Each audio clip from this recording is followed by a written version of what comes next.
మళ్ళీ ప్రైస్ ఈ జోన్ దగ్గరికి వచ్చినప్పుడు సెల్లర్స్ అనే వాళ్ళు అగ్రెసివ్ గా సెల్ చేయాలండి. సెల్ చేయకుండా అక్కడ కన్సల్టేషన్ జరుగుతుందంటే ఎలా అర్థం చేసుకోవచ్చు మనం? దాంతో పాటు ఇక్కడ బయర్స్ కి అనేది కొంచెం కాన్ఫిడెన్స్ అనేది తక్కువ ఉందని అర్థం చేసుకోవచ్చండి. మరి కాన్ఫిడెన్స్ లెవెల్ ఎప్పుడు ఇంక్రీజ్ అయ్యింది బయర్స్ కి? ఇక్కడ నుంచి ప్రైస్ అప్ సైడ్ మూవ్ అయ్యిద్ది, లేదు ఇక్కడ నుంచి ప్రైస్ డౌన్ సైడ్ మూవ్ అయ్యిద్ది అని మాత్రం ఎస్టిమేట్ చేసుకోవచ్చు అనమాట మన వాల్యూస్ ప్రకారం. మార్కెట్ ఎంతవరకు పడిద్దో మనకు తెలియదు కదా, అంటే ఎంతవరకు ఫాల్ అవడానికి పాసిబిలిటీ అనేది మనకు తెలియదు కాబట్టి ఖచ్చితంగా మీరు బై ఎంట్రీ ప్లాన్ చేసుకున్నప్పుడు ఒకవేళ స్టాప్ లాస్ హిట్ అయితే ఖచ్చితంగా అందులోంచి ఎగ్జిట్ అయిపోవాలన్నమాట. హలో అండి, welcome to trading school Telugu. మనైతే ఈరోజు మార్కెట్ని ఈ వీడియోలో అనాలిసిస్ చేసామండి. ఏమైనా డౌట్స్ ఉన్నాయి అనుకోండి, ఒకసారి ఆ వీడియో చెక్ చేసి ఈ వీడియోలోకి వస్తే మీకు క్లారిటీ అయితే వస్తుందండి. ఆ వీడియోలో మనం ఏం అనాలిసిస్ చేసుకున్నాం మార్కెట్లో ఫ్రైడే రోజు ఏం జరిగిందంటే మనకి లాస్ట్ లో అగ్రెసివ్ గా బయింగ్ ప్రెజర్ అనేది కనిపించింది కదా, అంటే ఒక మంచి గ్రీన్ క్యాండిల్ ఫామ్ అయింది అనమాట. ఇక్కడ బయర్స్ అనే వాళ్ళు ఉన్నారు కాబట్టి మనం ఎయిట్ సైడ్ ప్లాన్ చేసుకున్నాం, బయింగ్ సైడ్ ప్లాన్ చేసుకున్నాం అండి. కాకపోతే కండిషన్ ఏంటిదండి, ప్రైస్ హైలోకి వచ్చిన తర్వాత ఒక కన్సల్టేషన్ అనేది జరగాలండి. బయర్స్ అనే వాళ్ళు అగ్రెసివ్ గా ఉన్నారని మనకు తెలియాలి. అది ఎలా తెలిసింది చెప్పుకున్నాం కదా. ఈ కన్సల్టేషన్ జరిగిన తర్వాత అప్సెట్ బ్రేక్ అయిపోయింది అనుకోండి, అప్పుడు మనం కన్ఫర్మేషన్ తీసుకొని బయింగ్ ఎంట్రీస్ ప్లాన్ చేసుకోవచ్చు అని డిస్కస్ చేసుకున్నాం అండి. ప్రైస్ అప్ సైడ్ వస్తూ ఉన్నప్పుడు, లేదు ఎప్పుడైతే మార్కెట్ ఈలోనే డౌన్ సైడ్ బ్రేక్ చేసింది అనుకోండి, అక్కడ నుంచి మనం సెల్లింగ్ ఎంట్రీస్ కూడా ప్లాన్ చేసుకోవచ్చు అని డిస్కస్ చేసుకున్నాం అండి ఈ వీడియోలో. ఓకే, ఈ రోజు మార్కెట్ లో ఏం జరిగింది, మన అనాలిసిస్ ప్రకారం ఎక్కడ ఎంట్రీలు వచ్చినాయి అనేది ఈ వీడియోలో డిస్కస్ చేసుకుని దాంతో పాటే రేపటి అనాలిసిస్ కి మూవ్ అవుదాం అండి. మనం ఇప్పుడు మనం నిఫ్టీ 5 మినిట్స్ చార్ట్ లోకి వచ్చామండి. ప్రీవియస్ గా మనం అనాలిసిస్ చేసుకున్నాం ఇదే అండి, మనం బయింగ్ ప్రెజర్ చెప్పుకుంది. ఇక్కడ అగ్రెసివ్ బయింగ్ ప్రెజర్ అనేది కనిపించింది కదా, ఈ బయింగ్ ప్రెజర్ వచ్చింది కాబట్టి ఎప్పుడైతే మార్కెట్ ఇక్కడ కన్సల్టేషన్ జరిగింది అనుకోండి, కన్సల్టేషన్ జరిగినప్పుడు మాత్రం మనం బయింగ్ ఎంట్రీస్ అనేది ప్లాన్ చేసుకున్నాం బ్రేక్ అయినప్పుడు. ఎందుకు ఇక్కడ కన్సల్టేషన్ జరగాలి అని అనాలిసిస్ చేసుకున్నాం మనం? ప్రీవియస్ గా గమనించండి, ఇక్కడ నుంచే మనకి సెల్లింగ్ ప్రెజర్ అనేది కనిపించిందండి మార్కెట్ లో. అంటే ఇక్కడ చూడండి, ఇక్కడ నుంచే కదా మనకి అగ్రెసివ్ సెల్లింగ్ ప్రెజర్ అనేది కనిపించింది. దీనికి ముందే ఉందండి చార్ట్ లో ప్రీవియస్ గా బయింగ్ ప్రెజర్ అనేది కనిపించిందండి. అంటే ప్రైస్ ఇక్కడ ఒక అప్ ట్రెండ్ లో ఉందన్నమాట. అప్ ట్రెండ్ లో సెల్లింగ్ ప్రెజర్ ఎందుకు వచ్చింది అంటే ఈ జోన్ దగ్గర అగ్రెసివ్ సెల్లర్స్ ఉన్నారని అర్థం చేసుకోవచ్చు కదా మనం. దాంతో పాటే ఇక్కడ ఏం కనిపించింది మనకి, బయింగ్ అనేది కనిపించిందండి. ఇక్కడ ప్రైస్ అప్ ట్రెండ్ లో ఉంది కాబట్టి ప్రైస్ లోకి వచ్చినప్పుడు బయర్స్ అనే వాళ్ళు యాక్టివ్ అయ్యారు. ఇక్కడ బయింగ్ రావడం వెరైటీ ఏం కాదండి. ఇక్కడ మనకి సెల్లింగ్ ప్రెజర్ ఎందుకు కనిపించింది, దీన్ని కొంచెం డిఫరెంట్ గా గమనిస్తున్నాం అండి. మళ్ళీ ప్రైస్ ఈ జోన్ దగ్గరికి వచ్చినప్పుడు సెల్లర్స్ అనే వాళ్ళు అగ్రెసివ్ గా సెల్ చేయాలండి. సెల్ చేయకుండా అక్కడ కన్సల్టేషన్ జరుగుతుందంటే ఎలా అర్థం చేసుకోవచ్చు మనం? సెల్లర్స్ అనే వాళ్ళు వీక్ అయ్యారని అర్థం చేసుకోవచ్చు కదా. అలా ప్రైస్ ని అర్థం చేసుకొని ఎప్పుడైతే ప్రైస్ అప్ సైడ్ బ్రేక్ చేసిందో ఒక మంచి గ్రీన్ క్యాండిల్ తో, ఈ బయర్స్ అనే వాళ్ళు మళ్ళీ మార్కెట్ లోకి వచ్చారని అర్థం చేసుకొని అక్కడి నుంచి మనం బయింగ్ ఎంట్రీస్ అనేది ప్లాన్ చేసుకుంటాం అండి మార్కెట్ లో. ఓకేనా, అర్థమైంది కదా ఎందుకు ఇక్కడ మనం కన్సల్టేషన్ కోసం వెయిట్ చేసామో? ఇదనమాట దాని అనుకున్న లాజిక్. ఇప్పుడు ప్రైస్ లో ఏం జరిగింది అనేది గమనిద్దాం అండి డీటెయిల్ గా. మార్కెట్ ఎక్కడ ఓపెన్ అయిందంటే మనకి మార్కెట్ అయితే లైట్ గ్యాప్ అప్ ఓపెన్ అయింది. లైట్ గ్యాప్ అప్ ఓపెన్ అయిన తర్వాత ఏం జరిగింది, మనకి ప్రైస్ అక్కడే ట్రేడ్ అవుతూ ఉందండి. అంటే అప్ సైడ్ బుల్లిష్ గా మూవ్మెంట్ అనేది ఇవ్వట్లేదు, లేదు అగ్రెసివ్ సెల్లింగ్ ప్రెజర్ కూడా రావట్లేదు అనమాట. ఎలా జరుగుతుంది మార్కెట్ లో ట్రేడింగ్? ఇట్లా ప్రైస్ అనేది స్లోగా మూవ్ అవుతూ ఉందండి. ఇక్కడ మీరు ఇంకో పాయింట్ అనేది గమనించారనుకోండి, మనం క్లోజింగ్ జోన్ ని కొంచెం ఇంపార్టెంట్ గమనిస్తామండి. అంటే నిన్నటి క్లోజింగ్ జోన్ ఉంది కదా, దీని మొత్తాన్ని కన్సిడర్ చేసుకుంటాం అనమాట. ఈ క్లోజింగ్ జోన్ ని కూడా మనం ఒక సపోర్ట్ జోన్ లో కన్సిడర్ చేసుకుంటాం అండి. ఎందుకంటే ప్రైస్ అప్ సైడ్ ఉంది కదా, ప్రైస్ అప్ సైడ్ ఉంది కాబట్టి ఇది ఒక సపోర్ట్ జోన్ లా యాక్ట్ అవడానికి పాసిబిలిటీ అనేది ఉందన్నమాట. ఆ జోన్ దగ్గర ప్రైస్ లో ఏం జరుగుతుంది అనేది మనం గమనిస్తాం అండి. ఓకేనా, ఇది క్లోజింగ్ జోన్ అనమాట. దాంతో పాటు ఈ రోజులో కూడా అక్కడే ఉందండి, మనకి నిన్నటి క్లోజింగ్ జోన్ దగ్గరే ఉంది. ఆ జోన్ దగ్గరకు వస్తున్నప్పుడు ప్రైస్ ఎలా రియాక్ట్ అవుతుంది అనేది అర్థం చేసుకొని అక్కడ మనకి ఏమైనా ఎంట్రీ సెటప్ వచ్చింది అనుకోండి, సెటప్ ప్రకారం ఎంట్రీ తీసుకోవచ్చు. లేదు మన అనాలిసిస్ ప్రకారం కూడా ఏమైనా ఎంట్రీ వచ్చింది అనుకోండి, అప్పుడు కూడా ఎంట్రీ అనేది ప్లాన్ చేసుకోవచ్చు అండి. కాకపోతే ఇక్కడ గమనించండి, ప్రైస్ అనేది కొంచెం స్లోగా మూవ్ అవుతూ ఉందండి. ఏం జరిగిందండి, ప్రైస్ లోకి వచ్చిన తర్వాత ఒక చిన్న కన్సల్టేషన్ లా జరిగింది కదా, ఈ కన్సల్టేషన్ ఎట్ సైడ్ బ్రేక్ అయింది, మనకి అప్ సైడ్ అనేది బ్రేక్ అయిపోయిందండి ఒక మంచి గ్రీన్ క్యాండిల్ తో. ఇక్కడ మీరు ఎంట్రీ అనేది తీసుకోవచ్చు బయింగ్ సైడ్, లేదనుకోండి అక్కడ ఎంట్రీ అనేది అవాయిడ్ చేయొచ్చండి. ఎందుకు ఇక్కడ మనం బయింగ్ ఎంట్రీ అనేది అవాయిడ్ చేస్తున్నాం? ఇక్కడ గమనించండి, ప్రైస్ హైలోకి వస్తుంది అనుకోండి, హైలోకి వస్తుంటే ఇది ఏంటిదండి, మనకి ఒక రెసిస్టెన్స్ జోన్ కదా. ఈ జోన్ దగ్గర ప్రైస్ ఆగడానికి పాసిబిలిటీ అనేది ఉంది కదా, ఎందుకంటే ఇది ఇంపార్టెంట్ జోన్ అండి. రౌండ్ లెవెల్ ఉంది 26K. ఇక్కడ మీరు ఎలా అర్థం చేసుకొని ప్రైస్ లో ఎంట్రీ అనేది ప్లాన్ చేసుకోవచ్చు. లేదు మీకు ఇంకా ఎక్కువ కన్ఫర్మేషన్ కావాలనుకోండి, ఇక్కడ మనం చెప్పుకున్నాం కదా ఈ జోన్ ఎప్పుడైతే మార్కెట్ అప్సెట్ బ్రేక్ చేసిందో అక్కడ నుంచి మనం బయింగ్ ఎంట్రీస్ అనేది ప్లాన్ చేసుకున్నాం కదా అనాలిసిస్ ప్రకారం. అలా మీరు ఆ జోన్ బ్రేక్ అయ్యే వరకు వెయిట్ చేయొచ్చండి. మార్కెట్ లో బ్రేక్ అయిన తర్వాత ఎంట్రీస్ అనేది ప్లాన్ చేసుకోవచ్చు. అక్కడ మనకి కన్ఫర్మేషన్ ఎక్కువ ఉంటుంది అనమాట, అంటే ప్రాబిలిటీ ఎక్కువ ఉంటుంది అనమాట. ఇక్కడ మీరు ఒకవేళ ఎంట్రీ ప్లాన్ చేసుకున్నా సరే ప్రైస్ అనేది ఏం జరిగిందండి, కొంచెం స్లోగానే అప్సెట్ మూవ్మెంట్ అనేది ఇచ్చిందండి. మనకి టార్గెట్ ఇక్కడ వరకే ఉంటుంది అనమాట, ఎందుకంటే ఇది ఒక రెసిస్టెన్స్ జోన్ కదా, చిన్న టార్గెట్ ఉంది కాబట్టి ఎంట్రీ ప్లాన్ చేసుకున్న వాళ్ళు చేసుకోవచ్చు. లేదు మీకు ఎక్కువ ప్రాబిలిటీ కావాలనుకుంటే మన జోన్ బ్రేక్ అయ్యే వరకు వెయిట్ చేయాలన్నమాట ప్రైస్ లో.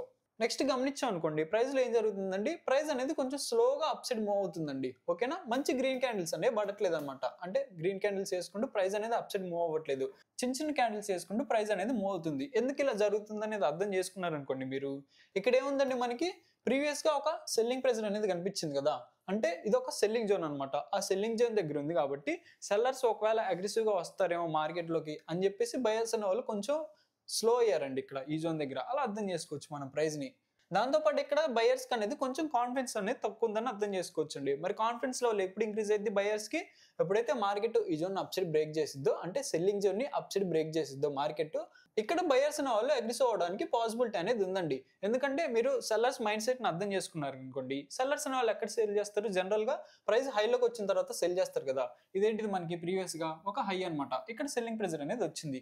ఎప్పుడైతే ఈ జోన్ ని అప్ సైడ్ బ్రేక్ చేసిద్దో మార్కెట్, సెల్లర్స్ అనే వాళ్ళు మళ్ళీ ఇక్కడ సెల్ చేయకుండా నెక్స్ట్ హై ఉంటది కదా, ప్రైస్ ఆ హై దగ్గరకు వచ్చినప్పుడు సెల్ చేయడానికి ట్రై చేస్తారనమాట.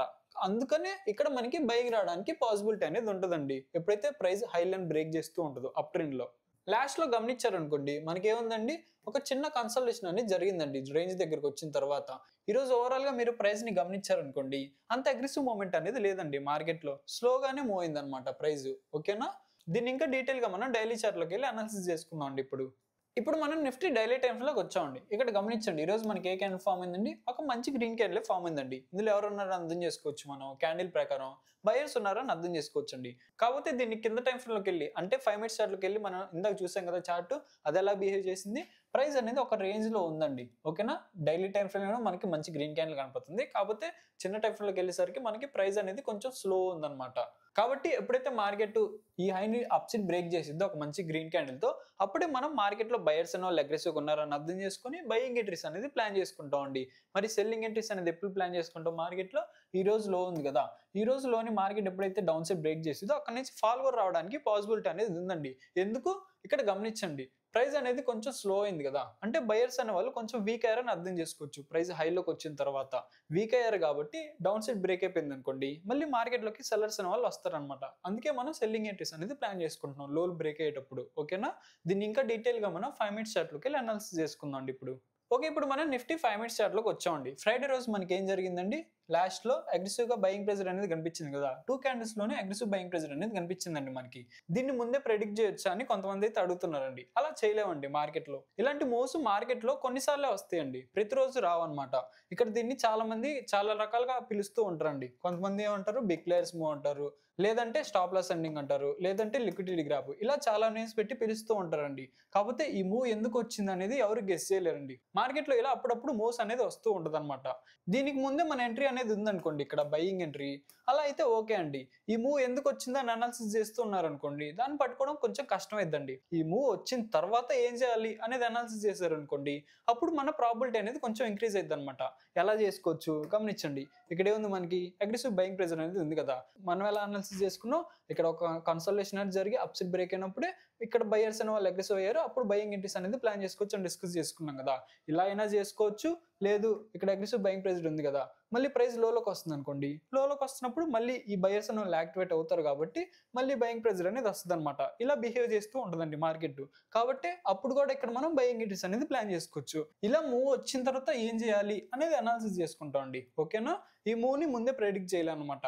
కాకపోతే కొంచెం అడ్వాన్స్ లెవెల్లోకి వెళ్ళారనుకోండి, అంటే వాల్యూమ్స్ ని అర్థం చేసుకున్నారనుకోండి, ఇలాంటి మూవ్స్ కూడా మార్కెట్ లో రాబోతున్నాయి అని అర్థం చేసుకోవచ్చండి. మనం ప్రతిసారి పట్టుకోలేం, కానీ ఇక్కడ నుంచి ప్రైస్ అప్ సైడ్ మూవ్ అయింది, లేదు ఇక్కడ నుంచి ప్రైస్ డౌన్ సైడ్ మూవ్ అయింది అని మాత్రం ఎస్టిమేట్ చేసుకోవచ్చు అనమాట మన వాల్యూమ్స్ ప్రకారం.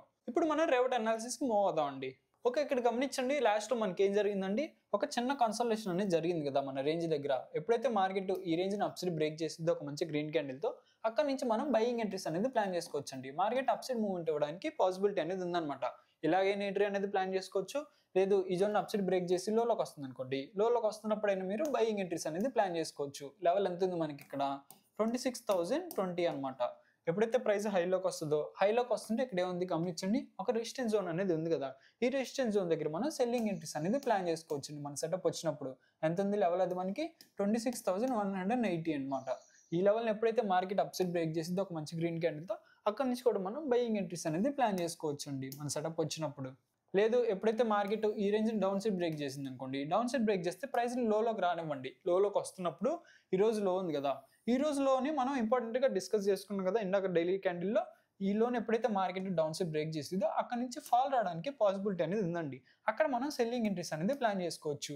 మరి ప్రైస్ లోలోకి వస్తుంది అనుకోండి, ఇక్కడే ఉంది మనకి ఒక జోన్ అనేది ఉంది కదా, సపోర్ట్ జోన్ ఎంత ఉంది 25,850 అనమాట.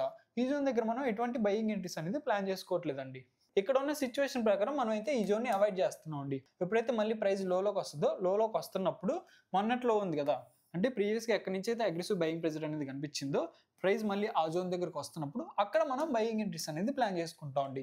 ఎందుకంటే ఇక్కడ ప్రీవియస్ అగ్రెసివ్ బయింగ్ ప్రెజర్ అనేది కనిపించింది కదా, మళ్ళీ ప్రైస్ ఆ జోన్లోకి వస్తున్నప్పుడు బయర్స్ అనే వాళ్ళు యాక్టివేట్ అవ్వడానికి పాసిబిలిటీ అనేది ఉందండి. వాళ్ళు ఒకవేళ యాక్టివేట్ అయ్యారనుకోండి, అక్కడ మనకి బయింగ్ ఎంట్రీ సెటప్ వస్తుంది. సెటప్ ప్రకారం ఎంట్రీ అనేది ప్లాన్ చేసుకోవచ్చు. లేదు ప్రైస్ లోలోకి వస్తుంది అనుకోండి, లోలోకి వస్తుంటే మన నెక్స్ట్ సపోర్ట్ జోన్ ఎక్కడ ఉందండి, ఇక్కడ ఉందండి 25,650 అనమాట. ఈ జోన్ దగ్గర మనం బయింగ్ ఎంట్రీస్ అనేది ప్లాన్ చేసుకోవచ్చు. ఇప్పుడు మనం బ్యాంక్ నిఫ్టీ హవాలీ చార్ట్ లోకి వచ్చామండి. ఇక్కడ ప్రైస్ ని గమనించండి. నిన్నేమో అనాలిసిస్ చేసుకున్నాను మనం ప్రైస్ ని. ఇక్కడ మనకి అగ్రెసివ్ బయింగ్ ప్రెజర్ అనేది కనిపించింది కదా, దాంతో పాటు ఇక్కడ మనకి ఒక రెసిస్టెన్స్ జోన్ అనేది ఉందన్నమాట. ఈ రెసిస్టెన్స్ జోన్ ఎప్పుడైతే మార్కెట్ అప్ సైడ్ బ్రేక్ చేసి ఒక మంచి గ్రీన్ క్యాండిల్ తో క్లోజ్ అయిద్దో, ఇక్కడ నుంచి మనం బయింగ్ ఎంట్రీస్ ప్లాన్ చేసుకోవచ్చు అని డిస్కస్ చేసుకున్నాం కదా. ఈ రోజు మార్కెట్ లో ఏం జరిగిందండి, ఈ జోన్ అయితే అప్ సైడ్ బ్రేక్ ఇచ్చి అక్కడ నుంచి అప్ సైడ్ మూవ్మెంట్ అనేది ఇచ్చిందన్నమాట. ప్రైస్ హైలోకి వచ్చిన తర్వాత ఏం జరిగింది మనకి, ఈ రోజు గమనిస్తే ప్రైస్ అనేది కొంచెం స్లో అయిందండి. నిఫ్టీ ఎలాగైతే స్లో అయిందో, బ్యాంక్ నిఫ్టీ కూడా అప్ సైడ్ మూవ్మెంట్ ఇచ్చిన తర్వాత కొంచెం స్లో అనేది అయిందనమాట. దీన్ని ఎలా అర్థం చేసుకోవచ్చు మనం, బయర్స్ అనే వాళ్ళు కొంచెం స్లో అయ్యారు, ప్రైస్ లో లైట్ గా రీట్రేస్మెంట్ రావడానికి పాసిబిలిటీ ఉందని అర్థం చేసుకోవచ్చు అండి. కాకపోతే ఓవరాల్ గా మార్కెట్ ఎట్ సైడ్ ఉంది మనకి, బుల్లిష్ మూవ్మెంట్ అనేది ఉంది కదా, అంటే ప్రైస్ అనేది అప్ ట్రెండ్ లో ఉందన్నమాట. కాకపోతే ఇక్కడ మనకి చిన్న రీట్రేస్మెంట్ రావడానికి పాసిబిలిటీ ఉంది. ప్రైస్ లోలోకి వస్తుంది కదా, లోలోకి వస్తున్నప్పుడు మనం బయింగ్ ఎంట్రీస్ అనేది ప్లాన్ చేసుకోవచ్చు అండి మన జోన్స్ దగ్గర. ఓకేనా, ప్రైస్ లోలోకి వస్తున్నప్పుడు. లేదు అప్ సైడ్ బ్రేక్ చేసింది అనుకోండి ఒక మంచి గ్రీన్ క్యాండిల్ తో, అక్కడ నుంచి మనం నార్మల్ గా బయింగ్ ఎంట్రీస్ అనేది ప్లాన్ చేసుకోవచ్చు. అప్ ట్రెండ్ లో ఉంది కాబట్టి ప్రైస్. ఇప్పుడు లెవెల్స్ అనేవి గమనించాం అనుకోండి, ఫస్ట్ క్లోజింగ్ జోన్ ఎక్కడ ఉందండి మనకి 59K అండి. ఓకేనా, ఈ జోన్ ఎప్పుడైతే మార్కెట్ అప్ సైడ్ బ్రేక్ చేస్తుందో డిస్కస్ చేసుకున్నాం కదా, బయర్స్ అనే వాళ్ళు మళ్ళీ మార్కెట్లోకి అగ్రెసివ్ వస్తారు కాబట్టి అక్కడ నుంచి మనం బయింగ్ ఎంట్రీస్ అనేది ప్లాన్ చేసుకోవచ్చు. లేదు ప్రైస్ లోలోకి వస్తుంటే ఫస్ట్ సపోర్ట్ జోన్ ఎక్కడ ఉంది మనకి, ఇక్కడ ఉందండి 58,540 అనమాట. ఈ జోన్ దగ్గర మనం బయింగ్ ఎంట్రీస్ అనేది ప్లాన్ చేసుకోవచ్చు. ఇక్కడ మనం ఈ లెవెల్ ఒక్కటే కాకుండా ఈ రోజు లో ఉంది కదా, ఈ రోజు లోని దాంతోపాటు ఇక్కడ హై ఉంది కదా, దీన్ని మొత్తాన్ని కూడా మనం ఒక బయింగ్ జోన్ లా కన్సిడర్ చేసుకుంటున్నాం అండి. ఒక ఇంపార్టెంట్ బయింగ్ జోన్ అనమాట. దాంతోపాటే ప్రైస్ లోలోకి వస్తుంటే ఇక్కడ మనకి నెక్స్ట్ సపోర్ట్ జోన్ ఉంది కదా 58,240 అండి. ఈ జోన్ దగ్గర మనం బయింగ్ ఎంట్రీస్ అనేది ప్లాన్ చేసుకోవచ్చు. దాంతోపాటు ఈ జోన్ దగ్గర ఏముందండి మనకి, ఇక్కడ నుంచి అగ్రెసివ్ బయింగ్ ప్రెజర్ అనేది ఉంది కదా, మనం డిస్కస్ చేస్తూనే ఉంటామండి. ప్రీవియస్గా ఎక్కడి నుంచి అయితే మనకి బయింగ్ ప్రెజర్ కనిపిస్తుందో, లేదు అగ్రెసివ్గా ఎక్కడి నుంచి అయితే మనకి సెల్లింగ్ ప్రెజర్ కనిపిస్తుందో, అవి మనకి ఇంపార్టెంట్గా బిహేవ్ చేయడానికి పాసిబిలిటీ అనేది ఉంటుందన్నమాట. వాటిని మనం సపోర్టెడ్ రెసిస్టెన్స్ లెవెల్స్ లాగా డ్రా చేసుకోవచ్చు అండి. ఇప్పుడు మనం సెన్సెక్స్ హవాలీ చార్ట్ లోకి వచ్చామండి. ఇక్కడ కూడా మీరు ప్రైస్ ని గమనించారనుకోండి, ఎలా ఉందండి, ప్రైస్ అనేది కొంచెం స్లోగా ఉందండి. నిఫ్టీ ఎలా బిహేవ్ చేసింది, స్లోగా అప్సైడ్ మూవ్మెంట్ అనేది ఇచ్చింది కదా, సేమ్ సెన్సెక్స్ కూడా అలానే సైకాలజీ అనేది బిహేవ్ చేసిందండి. కాబట్టి రెండిట్లో మీరు సైకాలజీని అలానే అర్థం చేసుకోవచ్చు అనమాట. నిఫ్టీ ఎలాగైతే బిహేవ్ చేస్తుందో సెన్సెక్స్ కూడా అలానే బిహేవ్ చేయడానికి పాసిబిలిటీ అనేది ఉందండి. ఇక్కడ మీరు గమనించారనుకోండి, ప్రైస్ అనేది కొంచెం స్లో అయింది కదా, కాబట్టి రీట్రేస్మెంట్ రావడానికి పాసిబిలిటీ ఉందని అర్థం చేసుకుంటున్నాం అండి. రీట్రేస్మెంట్ వచ్చిన తర్వాత బయింగ్ ఎంట్రీస్ అనేది ప్లాన్ చేసుకోవచ్చు. ఎందుకు, ఓవరాల్ గా మనకి ప్రైస్ అనేది ఒక అప్ ట్రెండ్ లో ఉంది కాబట్టి. లేదు ఒకవేళ మార్కెట్ ఈ రోజు లో డౌన్ సైడ్ బ్రేక్ చేసింది అనుకోండి, నిఫ్టీలో డిస్కస్ చేసుకున్నాం కదా సెల్లింగ్ ప్లాన్ చేసుకోవచ్చు అండి. సేమ్ సెన్సెక్స్ లో అంతే అండి. ఇక్కడ నుంచి మనం సెల్లింగ్ ఎంట్రీస్ అనేది ప్లాన్ చేసుకోవచ్చు. ప్రైస్ లోకి రానిచ్చిన తర్వాత ఇక్కడ జోన్ ఉంది కదా, ఈ జోన్ దగ్గర మనం బయింగ్ ఎంట్రీస్ అనేది ప్లాన్ చేసుకోవచ్చు అని సపోర్ట్ జోన్ దగ్గర. ఇప్పుడు లెవెల్స్ అనేది డిస్కస్ చేసుకుందాం అండి. ప్రైస్ హైలోకి వస్తుంది అనుకోండి, ఫస్ట్ రెసిస్టెన్స్ జోన్ ఎక్కడ ఉంది 85,030 అండి. దాని తర్వాత ఇక్కడ అనమాట 85,280 అనమాట. ప్రైస్ లోలోకి వస్తుంటే ఫస్ట్ సపోర్ట్ జోన్ ఎక్కడ ఉంది మనకి, ఇక్కడ ఉందండి 84,640. దాని తర్వాత ఇక్కడ సపోర్ట్ జోన్ ఇక్కడ అనమాట 84,100 అండి. ఇవి మన లెవెల్స్ అండి. ఈ లెవెల్స్ దగ్గరికి వస్తున్నప్పుడు ప్రైస్ లో ఏం జరుగుతుంది అనేది అర్థం చేసుకొని మీ ఎంట్రీ సెటప్ వచ్చింది అనుకోండి, సెటప్ ప్రకారం ఎంట్రీస్ అనేది ప్లాన్ చేసుకోండి. ఎంట్రీ ప్లాన్ చేసుకున్న తర్వాత ఖచ్చితంగా రిస్క్ రివార్డ్ అనేది ఫాలో అవ్వాలండి. ఒకవేళ మీ స్టాప్ లాస్ అనేది హిట్ అయిపోయింది అనుకోండి, మీరు ఒక బయింగ్ ఎంట్రీ అనేది ప్లాన్ చేసుకున్నారు. ఎగ్జాంపుల్ గా మీ స్టాప్ లాస్ వచ్చి హిట్ అయిపోయింది, ఆ ట్రేడ్ లో మీరు ఖచ్చితంగా ఎగ్జిట్ అనేది అవ్వాలండి. మార్కెట్ ఎంతవరకు పడిద్దో మనకు తెలియదు కదా, అంటే ఎంతవరకు ఫాలో అవడానికి పాసిబిలిటీ అనేది మనకు తెలియదు కాబట్టి ఖచ్చితంగా మీరు బై ఎంట్రీ ప్లాన్ చేసుకున్నప్పుడు ఒకవేళ స్టాప్ లాస్ హిట్ అయితే ఖచ్చితంగా అందులోంచి ఎగ్జిట్ అయిపోవాలన్నమాట. ఇలా కాకుండా కొంతమంది ఏం చేస్తారంటే, బై ఎంట్రీ తీసుకున్నాను నేను, స్టాప్ లాస్ అనేది హిట్ అయిపోయింది కాబట్టి మళ్ళీ వెంటనే సెల్ ఎంట్రీ ప్లాన్ చేసుకుంటా అని అనుకుంటారండి. ఇలా ప్లాన్ చేసినా కానీ ఏం జరిగింది, మార్కెట్లో రివర్స్ అయిపోయింది అనుకోండి, మళ్ళీ అప్ సైడ్ మూవ్ అయింది అనుకోండి, ఇందులో కూడా స్టాప్ లాస్ హిట్ అవ్వడానికి పాసిబిలిటీ అనేది ఉంటుంది కదా. కాబట్టి ఇలా మనం బై ఎంట్రీ తీసుకున్నాం, సెల్ ఎంట్రీ తీసుకున్నాం, అలా కాకుండా మార్కెట్లో ఏం జరుగుతుంది, సైకాలజీని అర్థం చేసుకోండి, అంటే ప్రైస్ని అర్థం చేసుకోండి. జోన్స్ దగ్గరికి వచ్చినప్పుడు ప్రైస్ ఎలా బిహేవ్ చేస్తుంది, బయింగ్ ప్రెజర్ వస్తుందా లేదా సెల్లింగ్ ప్రెజర్ వస్తుందా అనేది అర్థం చేసుకున్న తర్వాత మాత్రం ఎంట్రీస్ అనేది ప్లాన్ చేసుకోండి. ఓకేనా? నా అనాలిసిస్ కనుక నచ్చినట్లయితే వీడియోకి అయితే లైక్ చేయండి, డౌట్స్ ఉంటే కామెంట్ చేయండి, ఛానల్ సబ్స్క్రైబ్ చేసుకోండి. Thank you.